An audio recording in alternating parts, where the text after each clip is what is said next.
What is a sign of a cry for help that isn't obvious to the average person? Zestaclose P3533 said.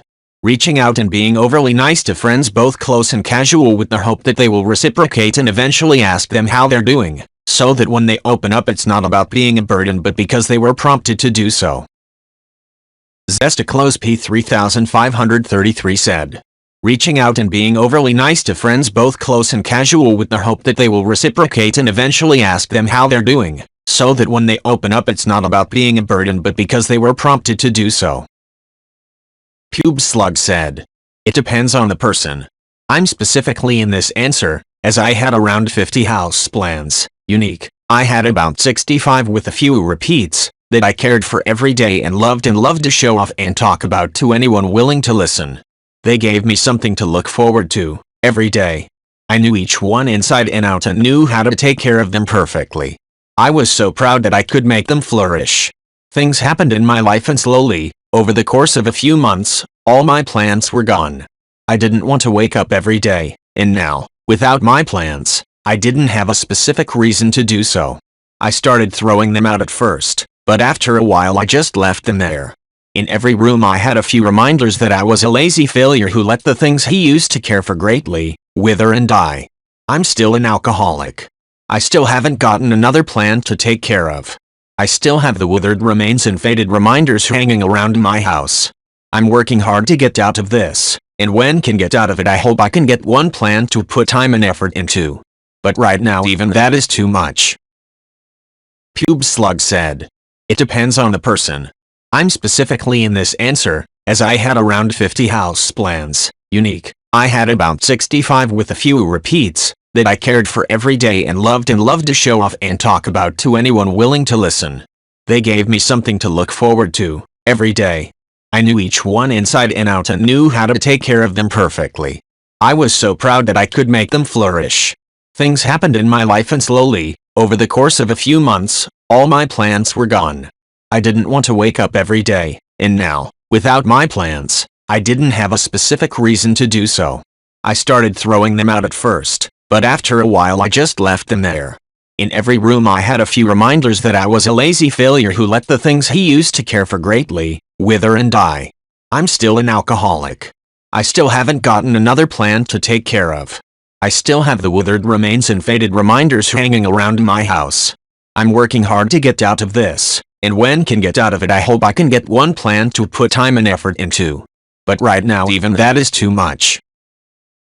Squishy's girl said. No joke, this lady I used to work with was telling me about how her son gave his skateboard away to a little kid out of the blue, and how proud she was of him being so selfless. My immediate thought was, oh my god, that kid is going to kill himself. Of course, how the fuck do you go about telling someone that without sounding like a complete asshole? So, I put the thought away, figured I was probably overreacting anyway. Kid probably just wanted to be nice to the little boy, no cause for concern.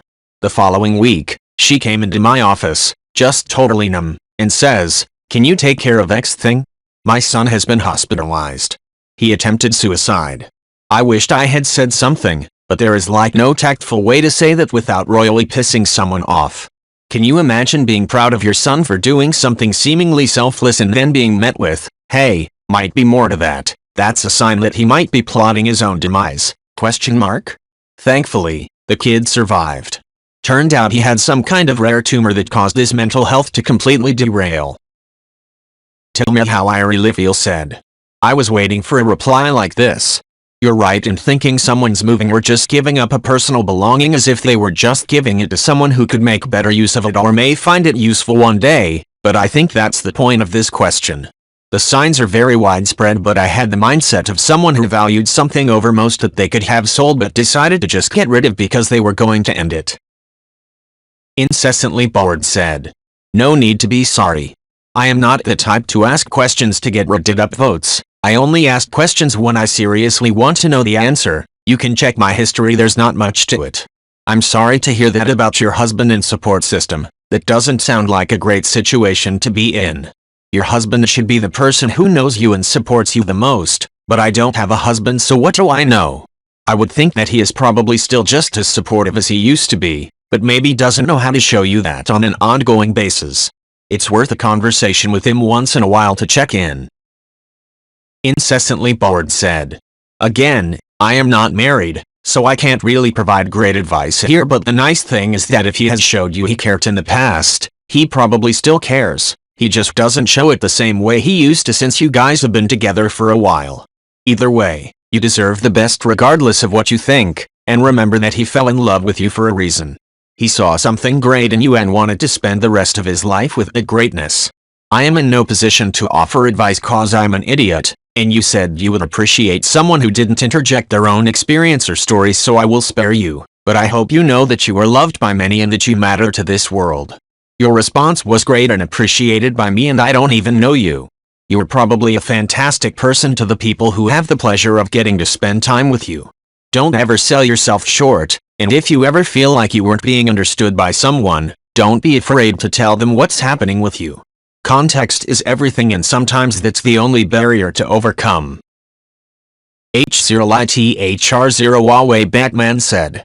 Speaking from personal experience, it's not that I become more extroverted. I do typically withdraw, but then I'll have these moments of desperation where I'm in a really bad emotional state and I feel like I need someone to know how bad I'm feeling, so I'll reach out to a friend and ask how they've been. If they follow up and ask how I've been, sometimes I'm honest, and other times I clam up and say I'm okay and just have a casual conversation.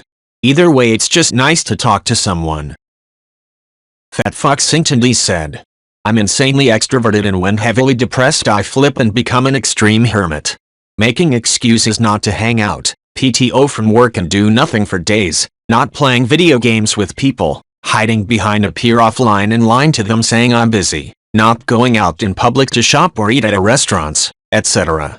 I think the tell is really the person acting opposite to how they usually act, in your case introvert, extrovert, and vice versa for me. A drastic behavior change. Mara Wall said. I have anxiety issues. While I am introverted, and I wish to withdraw, I know that I have an easier time battling off an attacks when I am with a small community of people I trust. For example, for practical reasons, my office is the lone office in the middle of classrooms where I'm all alone in that office. Which in normal time is really great and I love it. Administrative offices are in another building, where everyone, not teachers, work. When I don't feel that great, I take the laptop, and I go work in the administrative building, usually in a corner of the intendant office. I pretend that I'm hiding from students and teachers. Commander Looney said. This could be pure projection, but, okay, here goes. Honestly, it happened to a lot of us over the past 18 months. It was a quiet resignation to the fact that we've all been faced with our own mortality. I feel like I'm starting to pull myself away from that depression, but there's also a metric fuck ton of trauma that just happened to us as a species that we all haven't really dealt with. Make sure you're taking care of yourself. It's okay to put your own oxygen mask on first before you start helping others. You just survived a crazy-ass situation. No one's faulting you for putting that shot of whiskey in your coffee. Shit got real. We all needed a lesson in slowing the fuck down anyhow. Just be a little healthier each day. Mental, physical, whatever you can muster that day. Part of doing it made you feel a little bit more powerful. It was a little secret between the two sides of your brain. And that part isn't wrong. You needed to take control again. This is your fucking life. You deserve to be in the driver's seat. All I'm saying is let's change the destination. ZXKM Space said. Marked differences in behavior where the person becomes way more positive and energetic than normal. We tend to think of these sorts of changes as being good, but any sudden and large enough change in behavior is something you need to keep an eye on. This is especially true if they are going from a very negative pattern of thinking behavior into an uber positive one very quickly. Usually, those now I feel like I can conquer the world changes are the precursor to suicide attempts and the like. Cardinal Cynic said. The second part is absolutely true, thank you for pointing it out. After both of my last 2 suicide attempts, I can recall my psychologist and my parents remarking that they thought I was doing better. Particularly before the last one, I'd gone to see my psychologist and we had a light-hearted session more like friends catching up than a therapist and a patient, and I had just baked cakes for my parents' birthday, which is something you wouldn't expect a bottom-of-the-barrel depressed person to do. Methyltheobromine said. I have a theory myself. If you spend a lot of time with issues, they become the norm to you, and you no longer see them as anything special. You also develop some numbness which makes you speak with yourself with even more cruelty and strictness, and any strong issue requires a strong response in the first place. I think people make their own mentality match the brutality of whatever is against them. Anyway, lonely people also like talking. You see this a lot in older people as well. We have this inherent need to share our thoughts, feel understood, get things off our chests, etc. And in the most lonely people, especially those who overthink and are sick and tired of themselves, this feeling is just that much stronger. Put these two together and you have an oversharing person who will tell you horrible things with a straight face. This doesn't go for every person, of course, it's just common. Some people are very quiet, and some hide their problems from other people entirely. My Life Angel said. For me, it was trying to make everyone else happy, feel heard and understood, and make them laugh.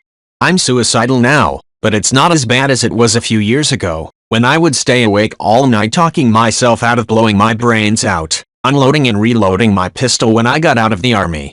All I can focus on when I am in public, and putting on my mask, is making people suffer less. I didn't want anyone to hurt or feel awkward or alone or left out. Nobody from that time in my life, and now, would have been able to tell that all I wanted to do was sever my brain stem from my spine with a bullet. Becoming a paramedic makes sense.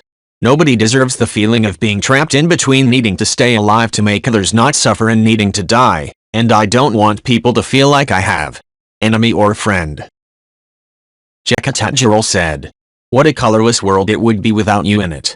Have you pursued therapy?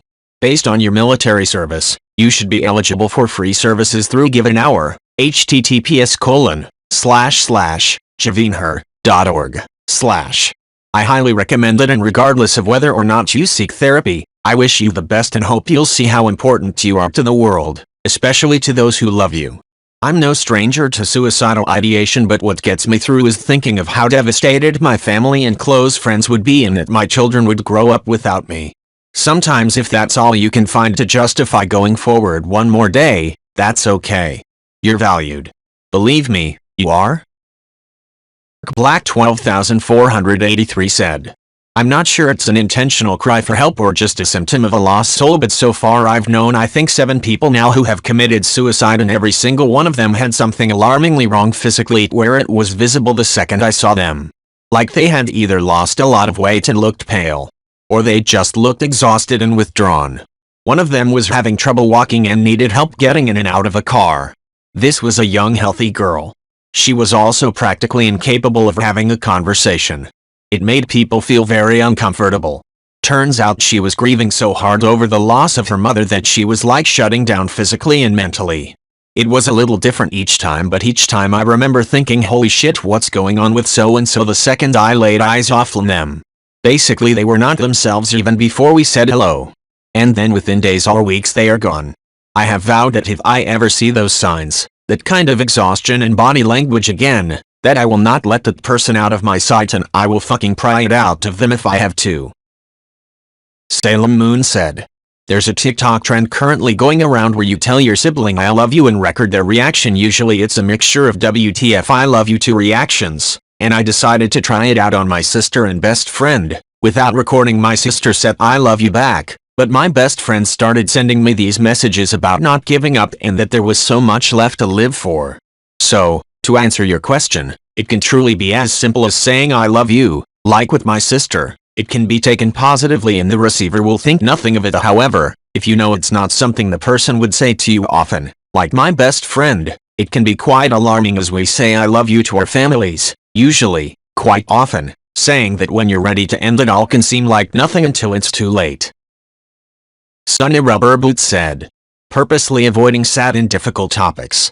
Sometimes when a person is constantly feeling like shit, the last thing they want to do is bring up more negativity when hanging out with people they enjoy being around. Oftentimes being with friends, family can be a brief escape from always feeling awful, and so bringing up negative topics can ruin this feeling of escape and make the depression feel never-ending and suffocating. Maybe they took weeks to tell you they failed a test or even dropped out of school. Maybe you randomly hear from someone else that their dog died. Maybe they always switch the radio station from the news to pop songs. Could be anything big or small, usually multiple things. Identity Spirit said. Reckless behavior. It's not always funny or badass. There is often a nothing matters anymore thought behind or a deep feeling of emptiness which can be filled for a short time with risky behavior. Leaving a group of people, sometimes even online, without an obvious reason. Some people tend to go away or even push away because they want to see if there is an opposite reaction, like testing if they are still wanted in a situation. Not all people who isolate want to be alone. When somebody acts like they hadn't much time left, even if they seem to have, not really a cry for help, but maybe a suicide red flag. I do it myself. I often stress about how I want to do some things in a small amount of time because I really don't plan living past a year from now. Z00RNZ said. I had a best friend that from time to time would just go off the map early 20s. Could never get a hold of, wouldn't answer texts, calls, or his door when going to his house. And would appear again a few weeks later saying he needed time to himself to reset. Cas good for many years after that late 20s he did the same thing, but I had a gut feeling it wasn't quite the same as before. Still couldn't get to hold of him, tried every platform. The only way I knew he saw messages was the red function on Snapchat. Unfortunately, I had moved to another province and couldn't try to communicate in person. Few weeks passed with still no response. Found out he took his own life. It's been 5 years and I still haven't fully recovered from it all. Illustrious Mad Muffin said. Just this year alone I have broken over $2,000 worth of electronics in fits of anxiety and anger that wasn't associated with those devices. Last year I bought a laptop and within a month threw it to the ground and stomped it out of existence. I need help and know I do, but here's the kicker with whatever's going on with me, I just can't find myself to care. I have looked up places of counselors and psychologists and whatnot, but that's all I end up doing. I need more of an intervention forced upon me and less of my roommate telling me to get my shit together because he's tired of fucking hearing about it. Suji said.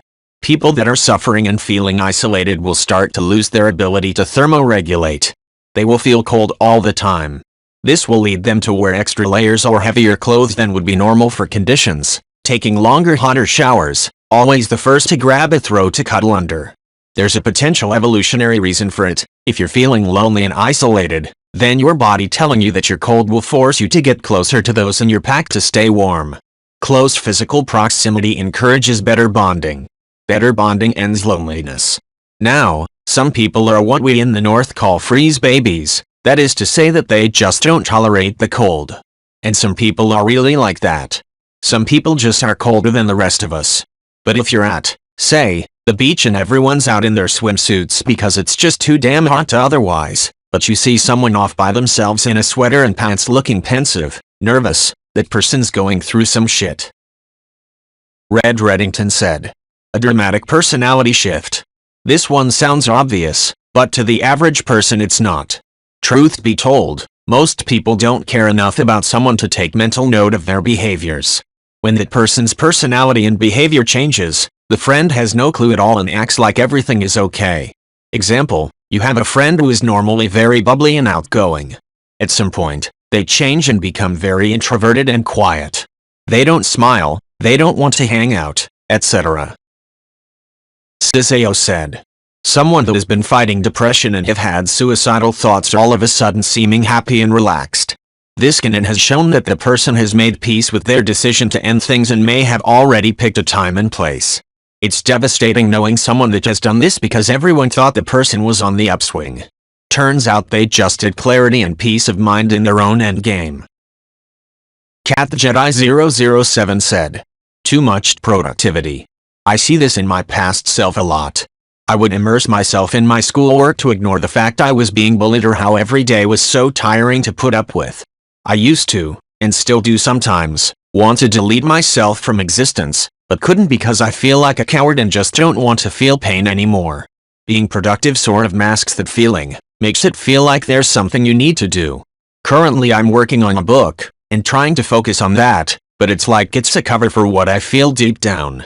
If I have something to look forward to, then I won't have a reason. Auden said. I'd say unusual behavior, generally excessive overall or under-eating, crying, sleeping, definitely becoming more withdrawn, but also entering the party scene and going out and drinking, smoking all the time can be used as a distraction. They're a really neat person and their house is messy. They love to cook but haven't been eating anything. They're pretty religious but now start smoking and drinking. Just little things like that that are out of the ordinary for them usually show that something's out of place in their mind too. It's not all about just laying in bed not eating or sleeping for weeks. Different people deal differently. Many do seemingly generous, give stuff away, or fun, go party, long days alone, things, but it could be a distraction, mania, hypomania, or part of a planned bucket list. Ridzi J said, this might not apply to all, but sudden chirpiness or upbeatness from someone who isn't usually like that. I'm fairly introverted who likes to enjoy most gatherings from a step away. It's on my worst days that I tend to speak more, crack more jokes, and tend to draw eyes on me. I've also heard of cases of people who are suicidal exhibiting this sudden disruptive pattern of overt cheer or happiness in the days immediately before they commit suicide. Maybe it's a sudden desire to break out of that net of quiet or to lend one final hand of warmth to people before you can't anymore.